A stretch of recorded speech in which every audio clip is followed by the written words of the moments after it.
आदर्श शर्मा, योगिता बिहानी, सोनिया बलाली और सिद्धि ईरानी starrer the Kerala story काफी समय से शहर में चर्चा का विषय बनी हुई है। क्या फिल्म आपके देखने के लायक है या क्या आप इसे छोड़कर जा सकते हैं? जानने के लिए वीडियो को पूरा देखें। द केरल स्टोरी कहानी एक धर्मांतरित मुस्लिम महिला की है। मुस्लिम महिला अपनी बीती सुनाती है कि कैसे वह एक बार नर्स बनना चाहती थी, लेकिन उसका ब्रेन वॉश किया गया और एक और धार्मिक मोहराओं द्वारा हेरफेर किया गया। एक ISI आतंकवादी में बदल दिया गया और उसे सीरिया के रास्ते भेज दिया गया। अफगानिस्तान की जेल में पहुंचने के बाद वह अपनी बीती सुनाती है। सिर्फ वह ही नहीं, उसके कुछ दोस्तों को भी धार्मिक जेनोफोबिक से समान परीक्षाओं का सामना करना पड़ा है और सभी को अलग अलग भाग्य का सामना करना पड़ा। जहां एक ने आत्महत्या की, वहीं एक के साथ बेरहमी से बलात्कार किया गया, वह भी तब वह जब बेहोश थी। क्या इन महिलाओं को न्याय मिलेगा? क्या मुख्य पात्र उन अपराधों से खुद को मुक्त कर पाएंगी जो उसके नाम पर लगाए जा रहे हैं? क्या वह फिर कभी भारत वापस आ पाएगी? क्या उसका परिवार कभी खुश रहेगा? खैर, इन सब के लिए आपको फिल्म देखनी होगी। आदर्श शर्मा ऐसा प्रदर्शन करती है जो इतना भरोसेमंद है कि पहले कुछ मिनटों के भीतर आप भूल जाते हैं कि वह वही ब्यूटी क्वीन है जिसकी रील्स आप इंस्टाग्राम पर हर बार देखते रहते हैं। शालिनी उर्फ फातिमा के किरदार में उनका ट्रांसफॉर्मेशन शानदार है। सटीक उच्चारण से लेकर बॉडी लैंग्वेज को सही करने से लेकर चोटिल और टूटे फूटे मेकअप को बेदाग बनाने तक आदर्श शर्मा बिल्कुल त्रुटिहीन थी। चरित्र के बारे में अच्छी बात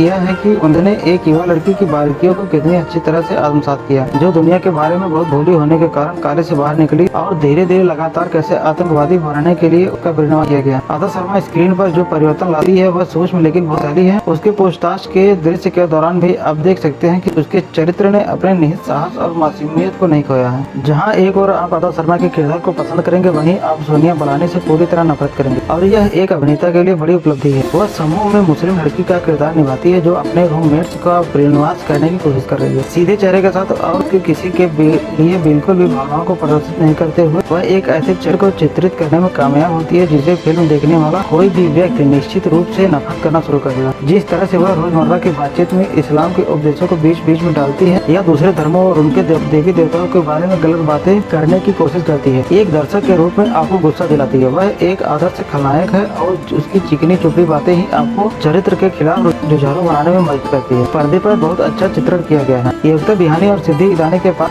समय था, लेकिन शालीनता से प्रदर्शन करने में सफल रही। उनके पात्रों ने दूसरी भूमिका निभाई, उनमें बहुत अधिक गहराई नहीं थी। हालांकि वे फिल्म के कथानक से बहुत अभिन्न थे। दोनों अभिनेत्रियों ने पात्रों और उसके अलग अलग रंगों का आसानी से और बिना किसी कठिनाई के खींचने में कामयाबी हासिल की। बाकी सहायक कलाकारों के पास अपने अभिनय कौशल का प्रदर्शन करने के लिए बहुत स्थिर समय नहीं था और वे एक योग्य उल्लेख के योग्य भी नहीं थे। सूर्यपाल सिंह, सुदीप्तो सेन और विपुल अमृतलाल शाह का लेखन द केरल स्टोरी के बारे में सबसे दुखद बात है। ऐसा नहीं है कि लेखन किसी कहानी के लिए पर्याप्त रोमांचकारी नहीं है, लेकिन इसके दृष्टिकोण में दोष है। हालांकि यह वास्तविक जीवन की घटनाओं पर आधारित होने का वादा करती है, लेकिन लेखकों के रूप में आंखों पर पट्टी नहीं बांधनी चाहिए और केरल एक विशेष धर्म की बुराइयों के बारे में बात करनी चाहिए और उस धार्मिक पृष्ठभूमि से किसी चरित्र को नहीं दिखाना चाहिए। अगर लेखक कुछ ऐसे मुस्लिम चरित्रों को लेकर आते जो वास्तव में अच्छे थे और जो अपने समुदाय में हो रहे इस जघन्य अपराध के खिलाफ खड़े हुए थे, तो यह दर्शकों को और संतुलित दृष्टिकोण दिखाता। अब ऐसा लगता है कि सभी मुसलमान बुरे हैं और उनका दिमाग टेढ़ा है, जो बिल्कुल सच नहीं है। हम देख सकते थे कि एक मुस्लिम चरित्र था जो माता पिता और योगिता बिहानी के चरित्र के साथ पुलिस के पास गया था। तब कुछ मुस्लिम पात्र थे जो सिद्धि ईरानी के चरित्र के अंतिम संस्कार के लिए उतरे थे, लेकिन उनमें से किसी ने भी